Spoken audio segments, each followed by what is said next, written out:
2 Timóteo 3:1. O título é Os Últimos Dias.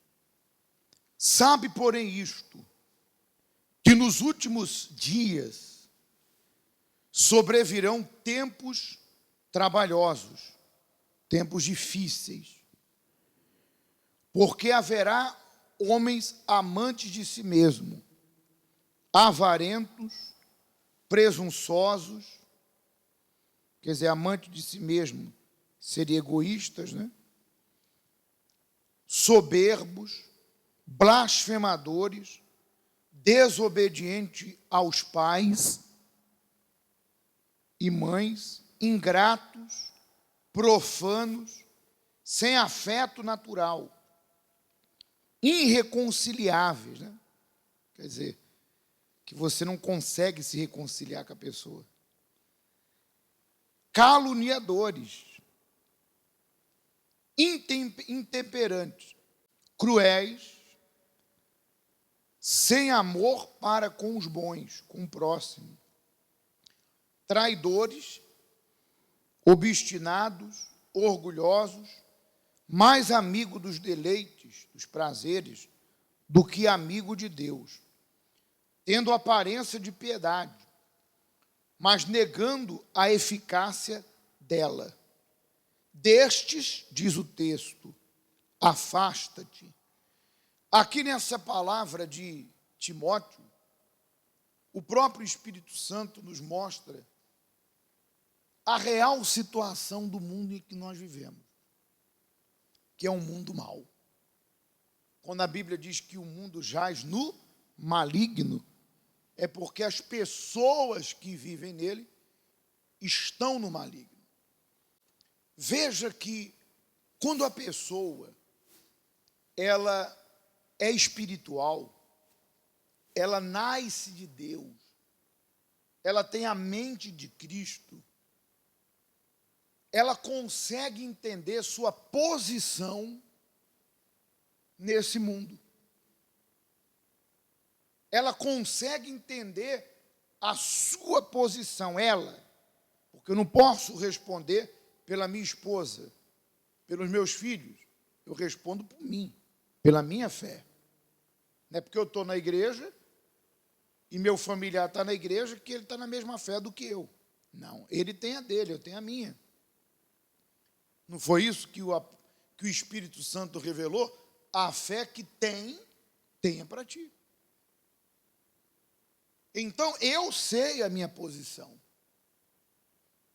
Eu estou numa posição, espiritualmente falando, aonde nós constantemente andamos num vale de sombra de morte. O mundo não é bom. E nem será. O mundo sempre vai ser o que é, e a tendência do mundo é acontecer o que acontece com a doença crônica. Ela vai progredindo a cada dia. E é o que está acontecendo com a humanidade. Seria ingenuidade minha ou sua, isso não é fé, porque fé é algo inteligente. Ingenuidade é ignorar o raciocínio. Seria ingenuidade minha e sua esperar que o mundo, longe de Deus, melhore. Seria muita ingenuidade sua. Isso não é fé, nem muito menos bondade. Porque se você pelo menos usar um pouco do seu raciocínio, você vai pensar, peraí, como que o mundo vai melhorar se as pessoas estão longe de Deus? Como? O que vai mudá-las? Um filho? O que vai mudá-las? Uma situação difícil? Às vezes você mesmo diz assim, poxa, pastor, meu irmão, minha irmã, meu pai, minha mãe, seja lá quem for, está vivendo um inferno de vida, mas não quer Deus. Aí eu pergunto, você acha que é o inferno? E ele acha que é o inferno? Se ele achasse que era o inferno, senhor, já estaria aqui, há muito tempo. Na cabeça dele ou dela, todo mundo passa, a vida é assim mesmo. A vida é assim mesmo. Mas olha o que você pensa. Você pensa que que já chegou a hora para ela. Porque você já passou por uma situação e buscou Deus, mas você é você. Cada um tem sua vida. Então, de repente, a pessoa, ela pensa que, pela situação do mundo estar do jeito que está, a qualquer momento vai haver uma mudança, uma melhora. Não vai. Quem melhora não é o mundo. Repito, sempre falo, quem melhora sou eu. Eu não vou ser feliz porque o meu vizinho da esquerda se converteu e melhorou. Eu não vou ser feliz porque alguém dentro da minha família se converteu. Isso é o que Jesus disse. Buscai em primeiro lugar o reino de quem? De Deus. E a sua justiça. E as outras coisas, o acréscimo, a cereja no bolo, o transbordar, vos serão o quê? Acrescentado. Isso pode me trazer uma satisfação, mas isso não é a razão de eu ser feliz. Isso pode me trazer uma alegria, mas esse não é o alicerce da minha vida. Imagine, o alicerce da minha vida é meu marido com Jesus, minha esposa com Jesus, meu filho com Jesus. E se ele ou ela vacilar na fé? Então caiu tua casa. Meu alicerce, senhor, senhora, é a minha salvação. O resto é um acréscimo que virá para me fazer feliz. Mas eu tenho essa consciência. Então, quando a pessoa tem essa consciência, quando ela sabe da sua posição nesse mundo, então ela entende. Eu não sou trevas, eu sou luz. O mundo e as pessoas desse mundo estão em trevas e a cada dia mais distantes de Deus. E quanto mais distante o ser humano está de Deus, como nós vimos aqui, mais cruel, mais frio, mais promíscuo, mais sem vergonha, mais dado ao pecado ele fica. E qual é a minha posição? Deixa eu ler aqui para você. Não está nesses versículos que eu pedi para você abrir. Qual é a minha posição? A sua também. Essa aqui. Ó. Jesus disse: não foste vós que me escolhestes a mim. Pelo contrário, eu vos escolhi, a vós outros, aleluia, e vos designei, para que vades e dê frutos. Eu não tenho dúvida que Jesus me chamou. Por isso que eu não vacilei em decidir. Existem pessoas que vacilam. Eu não tenho dúvidas que Deus me chamou. Não é para pregar o evangelho, não. Não vim para a igreja com esse pensamento. Deus não me chamou para ser pastor. Pregar o evangelho foi uma obra do Espírito Santo em mim, mas Deus me chamou para salvar a minha alma, para me resgatar das trevas para onde? Para a luz. Então não tenho dúvida que Deus me escolheu. Que maravilha, que privilégio. Olha a posição que eu pego o Espírito. Olha a posição em que nós estamos. E ele continuou dizendo: e o vosso fruto permaneça, a fim de que tudo quanto pedirdes ao Pai em meu nome, ele vos conceda. Isto vos mando, que vos ameis uns aos outros. Se o mundo vos odeia, sabei que primeiro do que a vós, me odiou a mim. Se vós fosses do mundo, o mundo vos amaria. Aqui, ó. O mundo vos amaria, porque o mundo ama o que é seu. Como todavia não sois do mundo, pelo contrário, dele vos escolhi, por isso o mundo vos odeia. Lembrai-vos da palavra que eu vos digo. Não é o servo maior que o seu senhor. porque me perseguiram a mim, também perseguirão a vós outros. Se guardardes a minha palavra, também guardarão. Se guardaram a minha palavra, também guardarão a vossa. Olha a minha posição. Pastor, não estou entendendo nada. E nem vai entender. Porque você ainda não é espírito, você é carne. Mas você que está entendendo, você é espírito. Deus me escolheu e a minha posição aí nesse mundo é luz. Então você acha que eu me livrei da mão de Satanás, conquistei minha salvação, alcancei o maior tesouro do mundo, que é o Espírito Santo, e você acha que eu não vou ter lutas? Você acha que os filhos das trevas vão olhar para mim e vão me parabenizar pela minha decisão?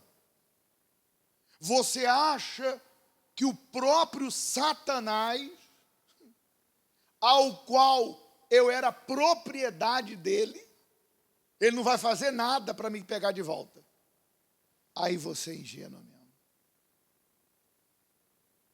Então a pessoa que é espiritual, ela sabe da sua posição. Ela sabe que essa batalha entre as trevas e a luz, essa luta de Satanás para tentá-la tirar de Deus, vai ser até o último dia da vida dela. Então essas pessoas más, que nós acabamos de ler, elas serão usadas pelo diabo. De repente é um filho, é um pai, é uma mãe, é um irmão, é um colega de trabalho. Elas estão nas trevas. Você acha quem vai usar elas? Deus? Deus pode usar quem Ele quiser, mas você acredita que elas estão inclinadas para Deus?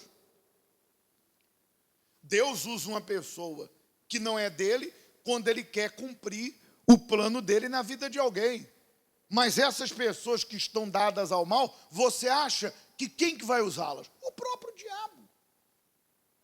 E Jesus avisou: se há alguém nesse mundo que me alertou do que virá sobre a vida do cristão, ou das perseguições, foi o próprio Senhor, Jesus.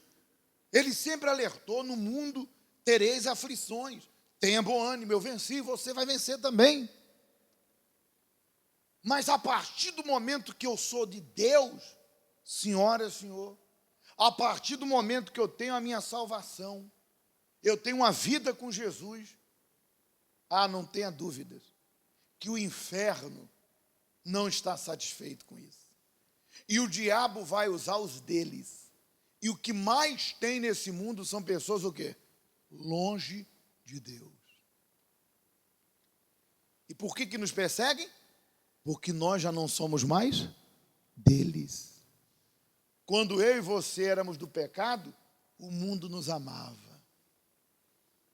Não havia perseguição. Nós fazíamos, desculpe dizer, a burrada que fosse. Vivíamos uma vida estúpida, uma vida vulgar, e o mundo nos aplaudia. Poxa, fulana, isso é demais, hein? O mundo nos apoiava. Eu penso como você também. Eu também vejo como você. Só que eu já não sou mais do mundo. Muito bem. Eles vão me odiar, vão me perseguir. Por quê? Estão atrás de quê? Estão atrás da minha coroa, da minha salvação. Querem que eu volte a ser como eles. Para concluir, aí agora a gente entende o que Pedro falou aqui na sua epístola, quando disse assim no versículo 12 do capítulo 4. Amados, não estranheis a ardente prova que vem sobre vós, para vos tentar como se coisas estranhas vos acontecessem. Amados, não estranheis ardente, prova que vem sobre vós, para vos tentar como se coisa estranha vos acontecesse. Aqui ele estava referindo-se à perseguição dos cristãos. E quando ele diz a ardente prova, em outra versão fala o fogo ardente, é porque os cristãos naquela ocasião eram queimados mesmo. Literalmente, botados na fogueira e tocava fogo. Então ele diz assim, não estranhe. Não estranhe as lutas, as perseguições. Mas olha só, que coisa maravilhosa. Mas alegrai-vos no fato de serdes participantes das aflições de Cristo, para que também na revelação da sua glória vos regozijeis e alegreis.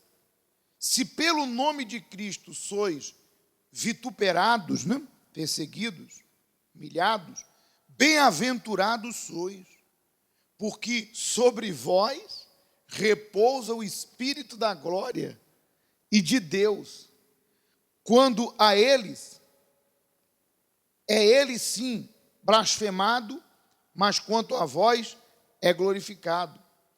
Que nenhum de vós padeça como homicida, ou ladrão, ou malfeitor, ou como quem se entremente em negócios alheios, mas se padece como cristão, não se envergonhe, antes glorifique a Deus nesta parte. Vamos dar um pause aí. Olha que interessante, né? A pessoa que ela sabe da sua posição, eu não sou do mundo, hoje eu sou de Cristo. Ela tem consciência que ela vai sofrer, não porque ela é sem vergonha, porque entenda, há pessoas que estão na igreja, elas estão a sofrer porque elas estão colhendo o fruto do seu pecado, o fruto do seu erro. São caloteiras, são adúlteras, mentirosas, tratantes, carregam mágoa, são desleais a Deus. Então, aqui diz que eu tenho que sofrer, não por ser um malfeitor, um trambiqueiro.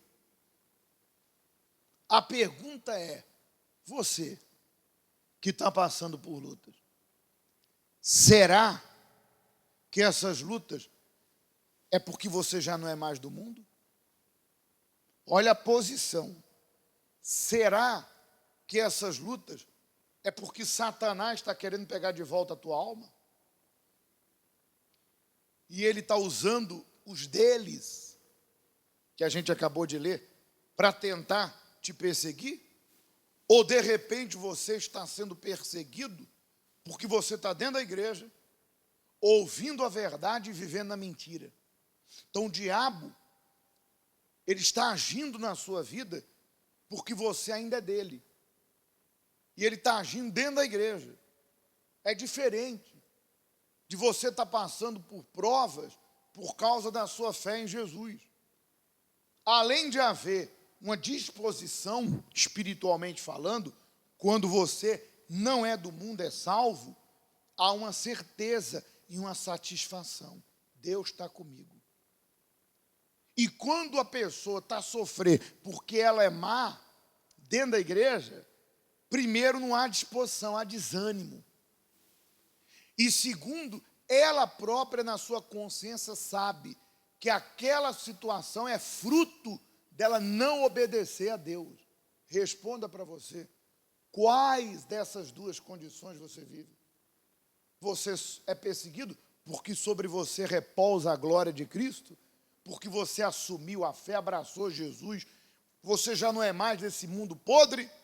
Ou Satanás está te humilhando dentro da igreja porque você não é verdadeiro? Só você sabe. E para concluir, diz assim no versículo 15, que nenhum de vós padeça como homicida, ladrão, malfeitor, ou como que se entremete em negócios alheios. Mas se padecer como cristão, não se vergonhe, antes glorifique a Deus nesta parte, porque já é tempo de que comece o julgamento pela casa de Deus, e se primeiro começa por nós, qual será o fim daqueles que são desobedientes ao Evangelho? Olha só, e se o justo apenas se salva, onde aparecerá o ímpio e o pecador? Portanto, também os que padecem segundo a vontade de Deus, encomendem-lhes a sua alma, como ao fiel Criador, fazendo bem. Imagine você, né? Se eu e você, que vivemos na justiça, somos perseguidos. Imagina o incrédulo aí fora. A vida que ele vive. Porque nós temos lutas, somos perseguidos, mas temos um Deus todo-poderoso que nos guarda, que nos conduz, que nos dirige, que nos livra. E o incrédulo, que está na mão de Satanás? Quem é que vai livrar ele? Quem é que vai guardá-lo? Se esse tiver alguém na igreja, de fé, porque o fato de ter parentes na igreja não significa que esses vão me salvar. Porque eu sou sincero para você, tem pessoas que estão na igreja que é a pedra de tropeço para o familiar não vir, porque está na igreja fazendo tudo errado. Mas se há na igreja alguém de Deus, da fé, então essa pessoa que está na mão do diabo ainda tem uma chance de ser salva pelas orações, porque, como disse Deus, pelo amor do justo, Deus vai poupar o perverso. Mas e aqueles que não tem ninguém por eles? Se nós que somos de Deus, para ser salvos, né, passamos por lutas, imagine o pecador que está condenado. Esse, por isso que se mata. Por isso que dá um tiro na cabeça, pula da ponte. Tira a própria vida, porque a pessoa não vê saída. Nossa saída é Jesus. A gente sabe que todas as lutas é porque vós não sois do mundo. Deus me escolheu. Eu sou um escolhido de Deus. Que maravilha. Eu me entreguei. Eu larguei o pecado. Então, para concluir, essa é a posição nossa nesse mundo. Mas você que entendeu sua posição aqui nesse mundo, e não vai abrir mão da tua coroa, e vai se manter fiel mesmo diante das perseguições dos malvados, dos malfeitores, porque você crê que sobre você repousa um tesouro glorioso, que é a salvação. Então, se você crê nisso, vamos buscar a força de Deus, para estarmos prontos para tudo o que vier, e como diz a Bíblia, depois de ter vencido, permanecemos inabaláveis. Amém?